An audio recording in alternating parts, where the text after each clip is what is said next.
தெனாலிராமன் கதைகள் 258. சிறந்த நாள். விஜயநகர பேரரசர் கிருஷ்ணதேவராயர் தனது அரசவையில் சிம்மாசனத்தில் மிகவும் கம்பீரமாக வீற்றிருந்தார். அன்று அரசவைக்கு வந்த அவர் தனது அமைச்சர்களையும் அறிஞர்களையும் பார்த்து, மனித வாழ்வில் எந்த நாள் மிகச்சிறந்த நாள் என்று மிகவும் ஆர்வமாக கேட்டார். அரசவை ஜோதிடர் உடனே எழுந்து, மன்னா, சிறந்த நாளை தேடுவதை முதலில் நிறுத்துங்கள். கிரக நிலைகளின்படி இன்று மிகவும் மோசமான நாள். இன்று எதை செய்தாலும் தோல்வியே மிஞ்சும். பெரிய ஆபத்து ஒன்று நம் அரண்மனையை சூழ்ந்துள்ளது என்று பயமுறுத்தினார். இதை கேட்ட மன்னர் மிகவும் கவலையடைந்தார். அந்த அமைதியான வேளையில் அரண்மனை காவலாளிகள் ஒருவனை விலங்கிட்டு அரசவைக்கு இழுத்து வந்தனர். மன்னா, இவன் அண்டை நாட்டு ஒற்றன். நமது ஆயுத கிடங்கிற்கு தீ வைக்க பெரும் சதி செய்தான். அவனை நாம் தகுந்த நேரத்தில் மடக்கி பிடித்து விட்டோம் என்றனர். மிகவும் மோசமான நாள் என்று ஜோதிடர் உறுதியாக சொன்ன அதே நாளில் நாட்டின் மாபெரும் அழிவு தடுக்கப்பட்டு மிகப்பெரிய வெற்றி கிடைத்துள்ளதே என்று மன்னர் ஆச்சரியப்பட்டார்.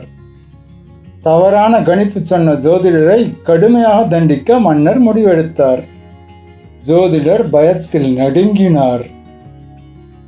அப்போது ஆஸ்தான விகடகவி தெனாலிராமன் குறுக்கிட்டு, அரசே, சற்று பொறுங்கள். ஜோதிடர் சொன்னது முற்றிலும் தவறு என்று கூற முடியாது.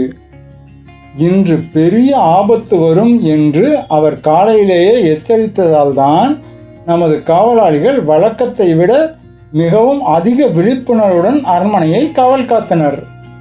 அந்த எச்சரிக்கையே இந்த ஒற்றனை எளிதாக பிடிக்க உதவியது என்றான். இதை கேட்ட மன்னர் அதிர்ச்சியும் வியப்பும் அடைந்தார். தெனாலிராமன் தொடர்ந்து, ஆகவே அரசே, எந்த ஒரு நாளும் இயற்கையாகவே சிறந்த நாளாகவோ அல்லது மோசமான நாளாகவோ அமைவதில்லை. ஒரு மனிதன் எந்த அளவுக்கு சுறுசுறுப்பாகவும் விழிப்புணர்வுடனும் நல்லெண்ணத்துடனும் செயல்படுகிறானோ அந்த நாள்தான் அவனது வாழ்வின் மிகச்சிறந்த நாள். இன்று ஜோதிடரின் எச்சரிக்கையால் நாம் கவனமாக செயல்பட்டோம். நம் செயல்பாடுகளே இந்த மோசமான நாளை சிறந்த நாளாக மாற்றிவிட்டது என்று தெளிவாக விளக்கினான். மன்னர் கிருஷ்ணதேவராயர் முழுமையாக தெளிவடைந்தார். தனது அபாரமான அறிவாற்றலால் உண்மையை உணர்த்திய தெனாலிராமனுக்கு பல பொற்காசுகளை பரிசளித்து பாராட்டினார். நீதி. நல்லெண்ணத்துடனும் விழிப்புணர்வுடனும் செயல்படும் நாளே ஒரு மனிதனின் மிகச்சிறந்த நாள். மக்களே, உங்களுக்கு பிடிச்ச தலைப்பை கமெண்ட்ல சொல்லிட்டு போங்க. நாளைக்கு அதே தலைப்பில் தெனாலிராமன் கதை வரும். அதுக்கு முன்னாடி இந்த சேனலுக்கு சப்ஸ்கிரைப் பண்ணுங்க, லைக் பண்ணுங்க, கமெண்ட் பண்ணுங்க.